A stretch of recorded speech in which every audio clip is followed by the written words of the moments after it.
This case takes place in Alaska during the 1990s. Sophie Sergie was studying marine biology at the University of Alaska Fairbanks, and for the most part, she was really enjoying her time there. However, due to financial hardships and her mother's declining health, Sophie made the tough decision to put her college journey on pause. But she did intend on returning in a couple of years. Sophie was born in 1971 in Pickus Point, Alaska, which is a very small town with a strong native community. Sophie herself was a member of the Yupik tribe. She was described as an outgoing, smart, energetic, and friendly young woman, which is in large part due to the small, tight-knit community that she grew up in. In April of 1993, Sophie was in Fairbanks to go to a dentist appointment that she had scheduled. At the time, she was living temporarily with a friend named Shirley at the Bartlett Hall at her university. Then on April 25th, Sophie grabbed a few friends and went out to watch a couple movies and just hang out. The friends were out for several hours and Sophie returned to Bartlett Hall around midnight. Shirley and Sophie then decided to order a pizza. The pizza would arrive, and after finishing it at around 1:30 a.m., Sophie stepped out of the hall into the women's bathroom so that she could smoke a cigarette. And by the time she got back to the room, Shirley was gone, but she did leave a note saying that she was going to stay at her boyfriend's place for the night. So when morning rolled around and Shirley returned to the hall, she expected to see Sophie there to greet her. However, there was no sign of her anywhere. Shirley was a bit worried since Sophie was expected to still be in the dorm room at the time. Later on,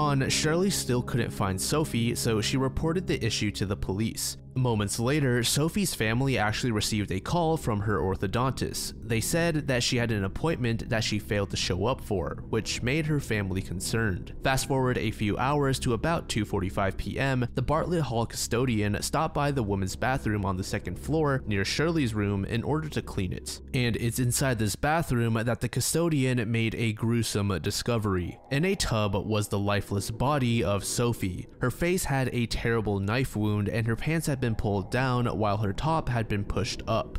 She ultimately died as a result of a gunshot to the back of her head. Authorities were at the scene immediately and began investigating the area. The murder of Sophie Sergie struck fear in all of the students at the university, especially those staying in Bartlett Hall. At first, investigators believed that it was a male student who was responsible, but with little evidence, they had a tough time pinpointing the culprit. Investigators examined each of the tiles in the bathroom for evidence and were able to extract traces of DNA, but due to technological limitations at the time, the tiles were not very useful. Police interviewed a number of students in the dorm on the night of the murder, and one female student reported that they saw the light turned on to the bathroom at around midnight, which wasn't exactly odd since the bathroom could be accessed at any time, but what was strange were the crackling sounds she heard coming from inside. Another student whose room was next to the bathroom reported a thudding sound on the wall along with hushed voices.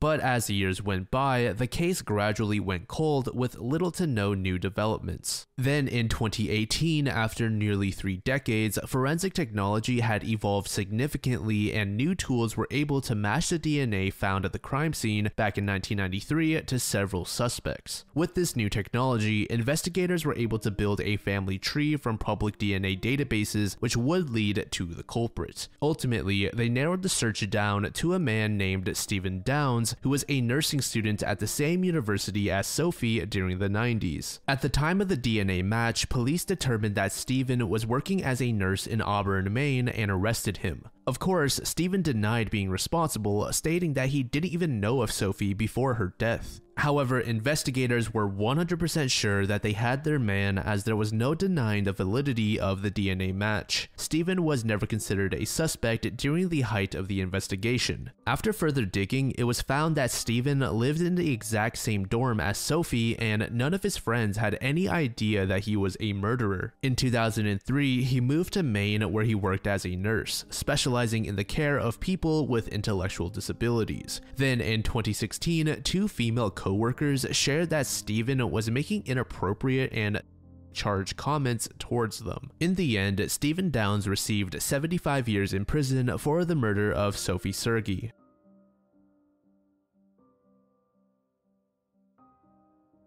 Back in December 1996, a young woman named Julie Busken graduated from the University of Oklahoma with a bachelor's in fine arts. Her family and friends shared that Julie was a very caring, popular, kind, and determined person. Perfect traits for Julie, as she planned to attend the University of Arkansas to study education, then later teach ballet to children. On December 20th in that same year, Julie was scheduled to drive a friend of hers to the airport. It was about 4 a.m. when they left, and this friend of Julie's would be the last person to ever see her alive. About an hour and a half later, a man that lived in the same apartment complex as Julie called police and reported a blood-curdling scream coming from the parking lot. They also said they heard phrases like "shut up" and "get in the car." When police arrived, there was nothing suspicious occurring at the location, but after interviewing other residents, they confirmed that there was indeed screaming. Some even caught a glimpse of the person screaming, and the description matched up with Julie. After knocking on her apartment and no one coming to the front door, authorities were more or less certain that it was Julie who had been abducted. Additionally, Julie's Red Eagle Summit was missing. Coincidentally, Julie's parents arrived at her apartment around the same time after making the trip from Arkansas to Oklahoma to help her pack and move out of the apartment. They were told that Julie had been abducted, and immediately their hearts raced as they asked for more details. Investigators scoured the nearby area as well as more obscure locations in hopes to find clues, or better yet, Julie herself. And they would find her just 12 hours from when she went missing. However, she was dead by that time. Her body was discovered at a lake about 15 miles from the apartment. Her hands were bound and she had a gunshot wound in the back of her head, which ended her life. There were also clear signs that she was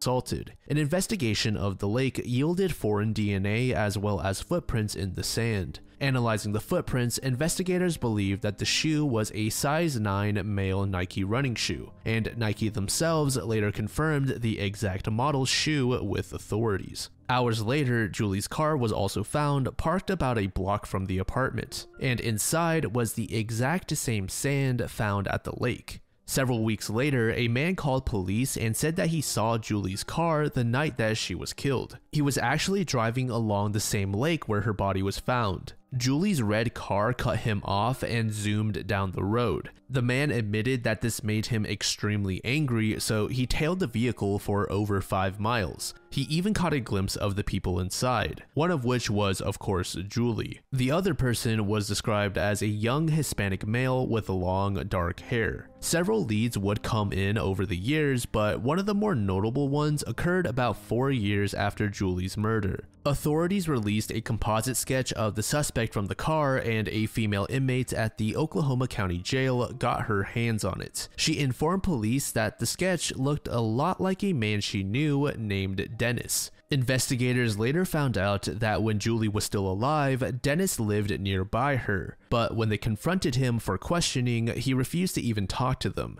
And needless to say, Dennis also refused to provide DNA for testing. But he was later forced to provide his DNA, and it was determined to not match what was found at the crime scene. So Dennis was no longer suspected of being responsible. Another 2 years later, a new suspect surfaces. This time, it's a man named Anthony Sanchez. Anthony was arrested in the past for his ex. According to another ex of Anthony's, he gifted her some Nike shoes and bought a pair for himself. The model matched up to the footprints at the lake, and Anthony was also a size 9. As is standard with anyone going to prison, Anthony had to provide DNA, which was later sent off to medical officials for testing. In the meantime, investigators searched Anthony's home, but couldn't find any evidence that would help convict him for Julie's murder. But after they left, the landlord decided to take a look for himself, and he found a .22 caliber bullet, then handed it to police. Investigators determined that that bullet was the same as the one found at the lake. Not long after, the DNA test results were in, and Anthony matched up with the evidence found at the lake back in 1996. Turns out Anthony Sanchez lived only a mile from Juli and was 18 when he murdered her. He was known locally as being a thief with no morals. Law enforcement came up with the following theory to explain the events. They thought that Anthony may have been out on the 20th of December stealing Christmas presents and valuable items from people's vehicles. Right as Anthony was breaking into a car, Juli pulled into the parking lot, and fearing that he was seen, Anthony held Juli at gunpoint and forced her to drive to the lake. Once they arrived, Anthony raped her and ultimately shot her. Anthony Sanchez was sentenced to death for the murder of Juli Busken in 2006. He was executed in 2023 at the age of 44 by lethal injection at the Oklahoma State Penitentiary.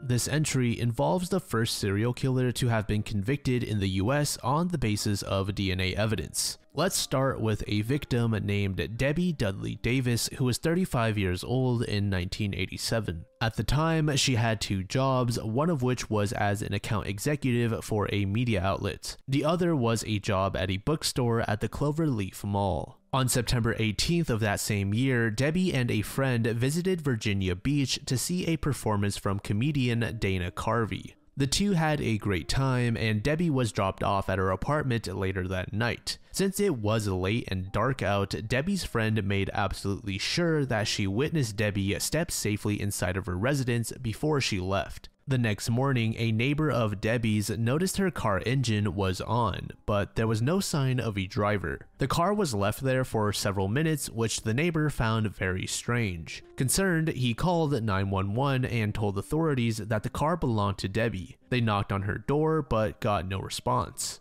A different neighbor who was close friends with Debbie had a key that was given to her by Debbie herself and offered to unlock the door for the police. Officers stepped inside and quickly noticed Debbie's body lying on the floor lifeless with only shorts on. It was obvious that foul play was involved as a blunt object was found nearby, and she also had a sock around her neck. Investigators believed that Debbie had been murdered sometime between 9 p.m. on the 18th and 9:30 a.m. on the 19th. Police also found a chair next to a window outside the residence, which was likely how the culprit gained access to the home. After hours of investigating the scene, authorities struggled to find any evidence, and little to no information was obtained when interviewing neighbors. Debbie's friends and family were also interviewed and asked if she might have had enemies. Everyone said that they found it highly unlikely that she made anybody angry. It's believed that the motive for killing was simply pleasure, as nothing was taken from Debbie's home. The next month, on October 2nd, another woman was assaulted and murdered. Her name was Susan Helms. She was a doctor at the Medical College of Virginia in Richmond. Susan's husband had returned home and received no response from his wife when he called out to her. He made his way up to the bedroom thinking that she was asleep, but again found no trace of Susan.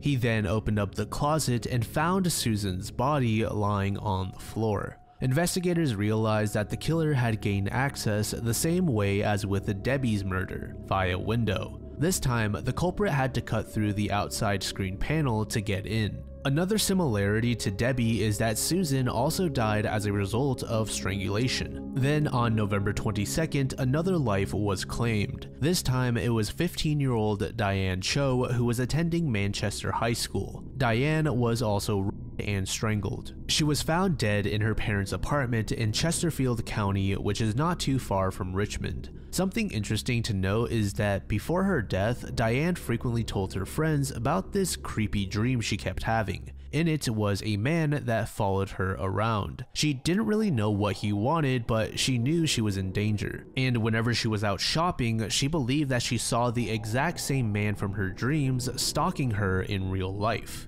On one occasion, she and a friend went to watch a movie at the Cloverleaf Mall, and after exiting the theater, Diane froze in fear and told her friend that her stalker was in the parking lot. But unfortunately, Diane's friend didn't get a good look at the man. The final confirmed victim in this series of killings was Susan Tucker, who was also and strangled in her condo located in Arlington, Virginia. Susan was 44 years old, and it's believed that she was killed less than a week from Diane's death date. Around the time of the announcement of Diane's death, the media began referring to this serial killer as the Southside Strangler. At one point, there was a man in Arlington County, Virginia named David Vasquez who was arrested for sexually assaulting and murdering a woman, or at least that's what authorities thought. Police believed that David was also the culprit of those other murders we mentioned, and around the same time David was arrested, the killing stopped, which made it all the more believable that David was indeed responsible. David would serve time for these crimes, however, several years into that sentence, he would be exonerated. That's because David was wrongly accused and police had gotten their hands on the real culprit. Investigators were able to link these cases to another case that occurred in 1984. Specifically in January. It involved a woman named Carolyn Ham. Carolyn died under similar circumstances as the other victims. Investigators took a step back and noticed a 3-year time gap before the murders. Is it possible that the murderer took a break voluntarily? Yes, but it was unlikely as all of the other murders occurred in the same year. So law enforcement set their sights on people who were locked up between 1984 and 1987. Believing that the true culprit was forced to stop after being arrested for a different crime. This eventually led to a man named Timothy Wilson Spencer. Timothy was serving parole at a halfway house in 1987, sometime before Debbie's death. Now, in case you don't know what a halfway house is, it's basically a residence for people who just got out of jail and is meant to help them recover and reintegrate into society. It can also be used for people in rehab or with someone who is dealing with mental health treatments. Anyway, police visited the halfway house that Timothy was at and checked the logs as the residents were required to check in and out of the building. And on every single date a murder occurred, Timothy had also jotted his name down, checking out of the house. While this is very suspicious, it was not enough evidence to convict Timothy. So police kept a close eye on the man in hopes that he would try to kill again. During their surveillance, they would not only find that Timothy frequently violated his parole, but he regularly spent hours upon hours at the Cloverleaf Mall, which, if you recall, is a place that both Debbie and Diane frequented, with Diane even telling a friend that she saw her stalker there. It's believed that Timothy used the mall as a location to scope out his future victims. Believing that they got all they could out of Timothy by simply sitting on the sidelines, authorities finally arrested the man on January 20th, 1988. Even now, there was still not enough evidence to convict Timothy, but police did have an ace up their sleeve. It was a high-risk move, but if it panned out, Timothy could finally be punished for the heinous acts he committed. Investigators intended to utilize a brand new technique called DNA fingerprinting. This method had never been used in US history at this point for solving cases. After taking Timothy's DNA and crossing it with DNA found at the various crime scenes, it was determined that they were a match. Timothy Spencer was confirmed to be the Southside Strangler. Timothy was ultimately found guilty, but being that the method used to determine his involvement in the crime was new, his defense tried to argue that the technique was inaccurate. However, forensic experts stated that the chance the DNA belonged to someone else other than Timothy was less than 1 in 700 million. It took a couple years, but Timothy was found guilty in all of the cases we mentioned, including Carolyn Ham's from 1984. He was sentenced to death and was executed in April of 1994 at Greensville Correctional Center via electric chair.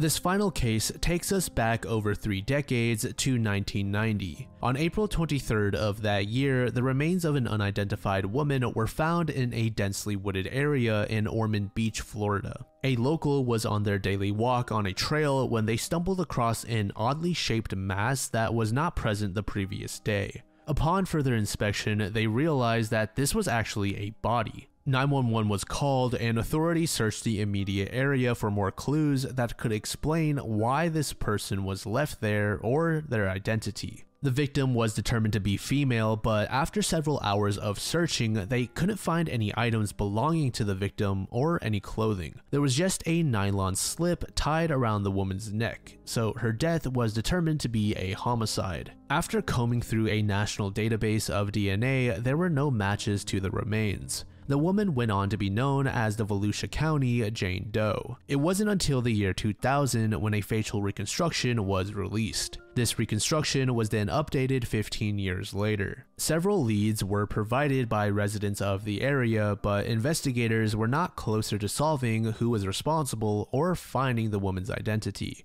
But in 2023, the Volusia Sheriff's Office Major Case Unit collaborated with Othram Labs to investigate the case. Othram was able to use the DNA from the remains to form a family tree for the victim. After relentless research, they eventually traced the DNA to a possible identity. This potential match actually had a living sister in Missouri. Authorities reached out to the sister, and it's here where we shed a massive light on the investigation. The identity of the mystery woman was confirmed to be one Roberta Lynn Weber. According to Roberta's sister, she had gone through a divorce with her husband in 1989 and shortly after just faded away. Roberta's sister shared that she thought she was dead or living in California, which to me anyways just seems like a really strange statement, and I'll elaborate on that a little bit later. Roberta also had 3 children who were all alive at the time of this new discovery. Investigators stated that they believed Roberta was murdered approximately 2 months before she was found, and she was 32 years old at the time of her death. This case is still only partially solved, but with time and the new advancements in forensic technology, it may not be long until the culprit is also found. And back to that statement from earlier, I tried to dig up more details regarding Roberta's family, but it seemed that she was rather distant from them. Perhaps there was family drama in the past, but it just seemed rather cold to say we thought that she was dead or in California. Again, I couldn't find any other pieces of commentary from Roberta's family, so with context, this line might not be as odd.